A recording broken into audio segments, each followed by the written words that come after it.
पर फर्क वाइज देखा जाए तो जो सबसे महंगा मॉडल है इनका, उसमें क्या इंफोटेनमेंट वाइज क्या एक्स्ट्रा मिलेगा? अलग है।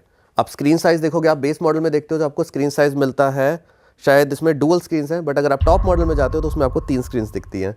स्क्रीन साइज 1, 2 और 3 पार्टीशंस की अलग अलग स्क्रीन है, तो ये थोड़ा सा फर्क आ जाता है। और अगर आप फीचर देखोगे तो आपको शायद बेस मॉडल में आपको वेंटिलेटेड सीट्स नहीं मिलेंगी, इसमें मिलेंगी। एम्बिएंट लाइटिंग का जो फीचर है उसमें नहीं रखा जाएगा, उसमें रखा जाएगा। प्लस जो और जो छोटे छोटे फीचर्स रहेंगे, लाइक एयर प्योरीफायर, बहुत छोटा सा फीचर है, बट वो शायद आपको टॉप मॉडल में मिलेगा, बेस में नहीं मिलेगा। बट अगर सेफ्टी वाइज बात करें तो गाड़ी कितनी सेफ है? सेफ्टी वाइज अच्छा खासे इसके टेस्ट हुए हैं। मेरे ख्याल से इंडियन आई कैप भी टेस्ट हुआ है इसका, और ग्लोबल भी हुआ है सी कैप, तो मेरे ख्याल से बढ़िया है सेफ्टी वाइज। कोई टाटा की गाड़ी, मुझे नहीं लगता टाटा नेक्सॉन ने इस माइंडसेट को चेंज कर दिया था, ये तो सीआर है भाई। अगर गाड़ी में एयर प्यूरीफायर भी तो बढ़िया फीचर है, इसको छोटा सा फीचर क्यों कर रहे हो? तो तगड़ी चीज़ है आजकल के हिसाब से, जिस हिसाब से हवा खराब हो रही है, बहुत ज़्यादा बढ़िया फीचर है। और गाड़ी के एयर प्यूरीफायर लेजिट होते हैं, बढ़िया, मतलब काफ़ी अच्छे होते हैं, काफ़ी ज़्यादा अच्छे होते हैं। और ये इसके लिए काफ़ी टेस्ट भी करे गए हैं कि वो जो रीडिंग होती है हमारी दिखाती है, हाँ। AQI रीडिंग होती है, उसको आपने एयर प्योरीफायर ऑन किया, रीडिंग डिक्रीज करती है, एक्चुअल में काम करते हैं। मतलब ऐसा नहीं कि सिर्फ फीचर्स बोलने के लिए है, जस्ट अनदर फीचर डाल नहीं दो, है, चलेंगे, फीचर है चलेंगे। भाई, फीचर है, एयर प्योरीफायर है। और हम दिल्ली NCR में अगर हम बैठे हैं, हाँ सही का बहुत बड़ा फीचर है, बड़ा फीचर है भाई ये। और एक बड़ा फीचर मुझसे छूट गया था, सॉरी कहूंगा, क्योंकि उन्हें कमेंट कर देंगे, ये कमेंट बहुत अच्छे करते हैं सब, क्यों लेवल 2 का एडास मिल रहा है। अरे अडास भाई जरूरी है। अब इस पे भी देखो डिबेट हो सकती है कि लेवल 2 का एडास है, कितना काम करेगा, कितने उस फीस मतलब यूजफुल है या नहीं, बट कंपनी दे रही है, वो बहुत बड़ी बात है। क्योंकि एडास हर गाड़ी में नहीं आता, वो भी लेवल 2 का मिल रहा है, तो ठीक है। आजकल लोग कहते हैं कि थोड़ा कभी कभार शायद एडास उस तरीके से काम नहीं करता, बट आजकल जैसे सर्दियाँ आ गई है तो नॉर्थ इंडिया में क्या होता है, बहुत कोहरा पड़ता है, तो उसमें एडास काफ़ी काम आ जाता है। अगर आप स्क्रीन पे देखते हो तो आपको विजिबिलिटी और एडास बता देगा आगे कौन सा व्हीकल चल रहा है, तो उस तरीके में एडास काफ़ी ज़्यादा, जो इम्प्रूव्ड एडास आया है वो काफ़ी यूजफुल है। कभी कभार एडास सिस्टम थोड़ा सा वो हो जाता है, अगर तुमने आगे वाला एक्टिवेट करा हुआ है फ्रंट सेंसर्स, तो वो ऑटोमेटिकली कभी भी ब्रेक मार देता है। ये आपने मुझे बताया था कि भाई आगे गए ब्रेक मार दी, एकदम खुद डर जाते हो कि क्या हो गया, तो ये थोड़ा बहुत रहता है ग्लिच। मुझे लगता है शायद वक्त के साथ ये भी इम्प्रूव हो जाए। लेवल 2 है, आगे जाके शायद लेवल बढ़े, बट पीयूष भैया गाड़ी बहुत मज़ेदार है, गाड़ी देखने में बहुत बढ़िया है। ये जो सेल्टॉस ने भी नया मॉडल निकाला है अपना, तो फीचर्स भी कुछ ऐड करे हैं उसमें, या फीचर्स सारे सेम है? फीचर्स तो ऐसा कुछ अलग, एडास है उसमें, एडास पहले भी था सेल्टोस में, टॉप मॉडल में अगर आप देखोगे तो मेन जो उसके फेसलिफ्ट में उन्होंने चेंज किया, इम्प्रूव किया है, साइज़ में बहुत मिनिमल डिफरेंस है, मिलीमीटर्स का डिफरेंस है, इसलिए उसको हम एक्नॉलेज नहीं करेंगे। आगे से ग्रिल चेंज की गई है, हेडलैम्प्स चेंज की गई है, टेल में अगर आप देखोगे तो टेल लाइट को काफ़ी चेंज किया गया है, गाड़ी की साइड से प्रोफाइल थोड़ा सा बदली गई है। तो अगर मैं मोटा मोटा कहूँ तो गाड़ी के इंटीरियर पे कम ध्यान दिया गया, इंटीरियर पे दिया गया, फीचर्स पे कम दिया गया, क्योंकि ऑलरेडी सेल्टोस काफ़ी लोडेड आती थी, ऐसा कोई फीचर्स उसमें ऐसा नहीं है जो इंक्लूड करके काफ़ी अलग तरीके से। पर लोग इतना डिस क्यों कर रहे हैं भाई इस वाले अपकमिंग मॉडल को जो आ रहा है 2026 में? हर गाड़ी जो आप आगे से देखते हो ना, मज़ा आगे से देख के ही पता चलता है गाड़ी का मज़ा, तो वो थोड़ा सा उन्होंने लोगों को डिसअपॉइंट किया है। जो ग्रिल में चेंज किया वो पसंद नहीं आ रहा, बट वो तो अच्छा लगा मेरे को, तो जो सेल्टॉस में जो ऐड हुई है नई ग्रिल, हाँ, थोड़ा सा मतलब शायद लोग कहते हैं ना, जिससे प्यार होता है उसे छोड़ नहीं पाते, तो इसलिए शायद उसका प्यार, पुरानी चीज़ ज़्यादा अच्छी लगती है, वो दिमाग में बैठ जाती है, प्यार है। आज हम फॉर्च्यूनर की बात करते हैं, एक फॉर्च्यूनर जो गाड़ी है जिसे हम किंग कार भी कहते हैं, राजा गाड़ी भी कहते हैं, अगर उसमें बहुत ज़्यादा चेंजेस कर देंगे तो शायद जो लोग दिल से जुड़े हुए हैं उस गाड़ी से वो नाराज़ हो जाएंगे, और फिर वो अपनी नाराज़गी सोशल मीडिया पे कमेंट करके दिखाएंगे भी।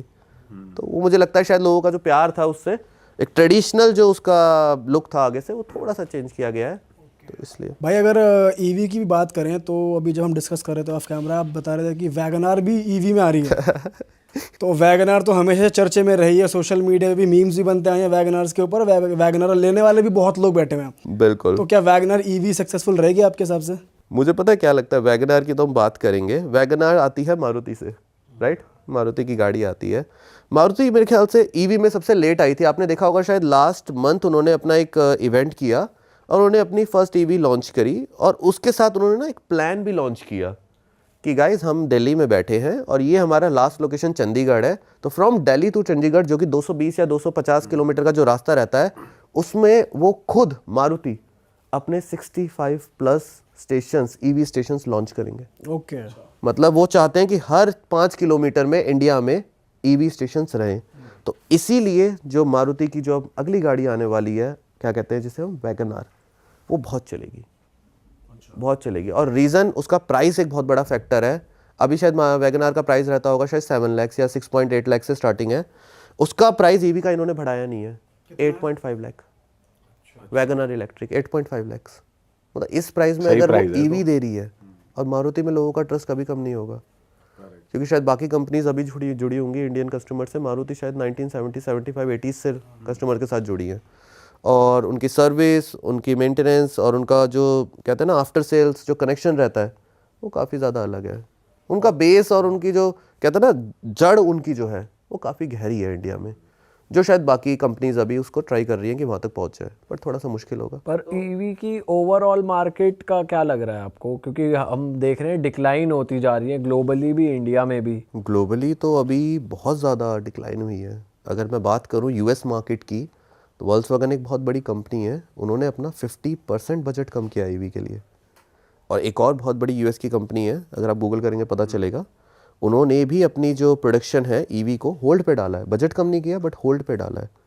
ये इतने बड़े स्टेप्स ईवी को लेके, और एक बहुत फरारी हो गई आपकी, लिम्बॉर्गिनी हो गई, उन्होंने सीधे सीधे बोल दिया भाई आप ईवी पर आओ, आप ईवी चलाओ, हम तो अपनी गाड़ी ईवी में नहीं बनाने वाले। पर ये ऐसा हो क्यों रहा है? क्योंकि वहाँ पे तो इंफ्रास्ट्रक्चर भी अच्छा है बाहर की कंट्रीज में, कि भाई यहाँ पे जो इंडिया में फिर भी लोगों को दिक्कत है ईवी लेने के बाद भी, वहाँ पे तो इतनी नहीं है, बट फिर भी ड्रॉप क्यों आ रहा है? ये पता है, ये ड्रॉप इसलिए आ रहा है क्योंकि लोग चाहते हैं कि मैं गाड़ी लेता हूँ, मेरी गाड़ी में फ्यूल नहीं है, 1 से 2 मिनट या 5 मिनट लगने चाहिए मेरी गाड़ी में फ्यूल भरने के लिए। चाहे वो आप मैं 10 लीटर फ्यूल कैपेसिटी रखूँ, चाहे 20 रखूँ, चाहे 30 रखूँ।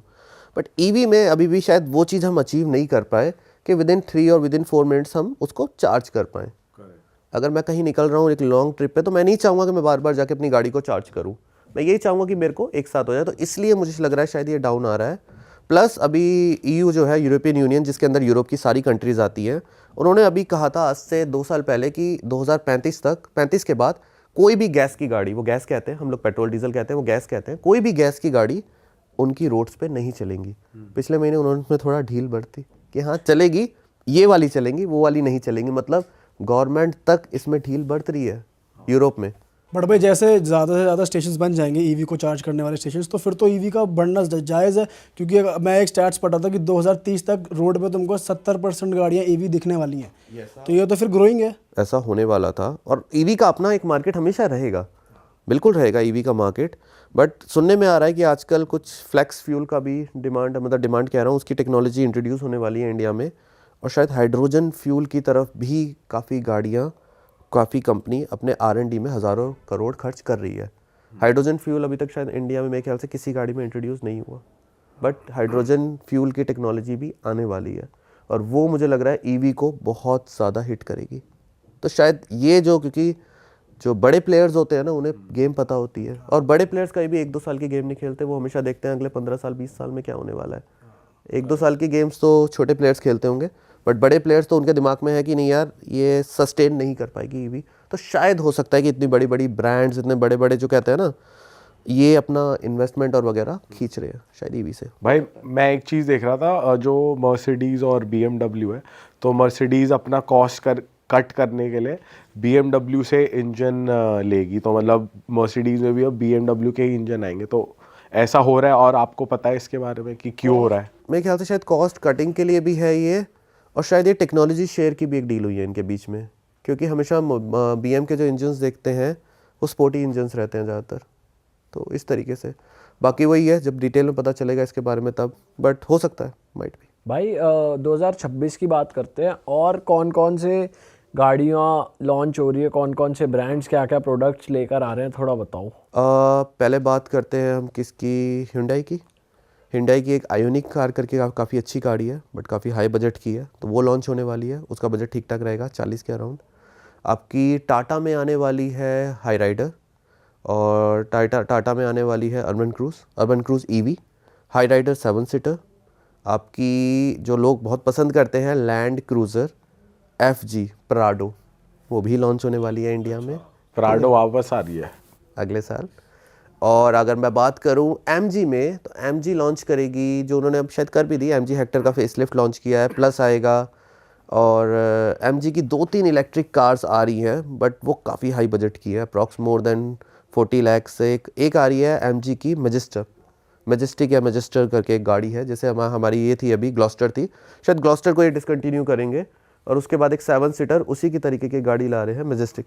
ग्लॉस्टर तो लेकिन भाई सक्सेसफुली चली है, अच्छी खासी लोगों ने ग्लॉस्टर पसंद चली करी। है, ग्लॉस्टर ने अच्छा बिजनेस किया है। आई थिंक कुछ कंपनी की कंपनी की जो होगी स्ट्रेटजी अलग होगी। अरे वाह, आपने ये वीडियो यहाँ तक देख ली भाई, तुमने हमारी मेहनत सफल कर दिया, तुम ही लोग हो असली रियल हिट।